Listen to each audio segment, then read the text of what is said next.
Well, if you've ever been told you're not good enough to do something, then this story is for you. John Chandler joins us now with a player who wouldn't quit and the kids who are now better because of it. John? Thanks, Chris. You may not believe in fate. You may not be swayed by destiny. But sometimes you have to wonder. The story of Dwight Hollins is about more than simply basketball. He was a player in the right place, and maybe it was the right time. But nothing would have happened if Dwight Hollins didn't believe in himself. The year was 1977. Every morning, a high school kid named Dwight Hollins would rise with the sun to play basketball at Kane Park. He would run sprints, then shoot hoops. This wasn't for fun.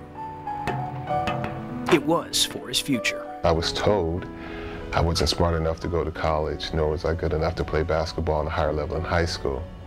And I was actually encouraged to take a job across the street at what was then Fish and Chips. There were some college recruiters who were doing the same thing. You know, you're lucky I'm out here looking at you because you played terrible. And finally one day I think Dwight just said to him, you know, if I'm so bad, why are you guys here talking to me? Jim Capoletti was Dwight's coach on a very talented Cleveland Heights high school team. Dwight wasn't his best player, but there was something about a kid with such determination.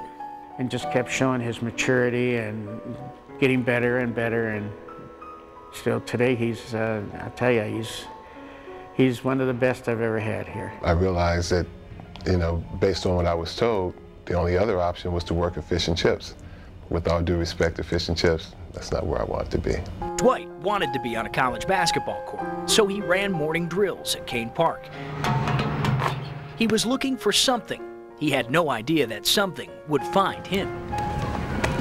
One day, a middle-aged man approached Dwight at the basketball court. I guess he had been observing me over the past couple weeks. He asked me if I planned on going to school. And I told him no, because at that time I had no options available. And he basically asked me if there was an opportunity for me to go to school, would I go?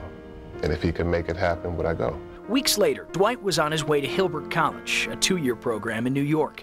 He became an All-American and transferred to Xavier. He was an instant success. The kid who scouts thought would never amount to much was named the Musketeers captain. Became captain his junior year, just transferring into the school, and I thought that was fantastic. Be captain his junior and senior year in a school where he hadn't even played before. In 1981, he even earned a tryout with the NBA's 76ers. But all of his success came with a catch. That day in the park, that stranger laid out 2 conditions.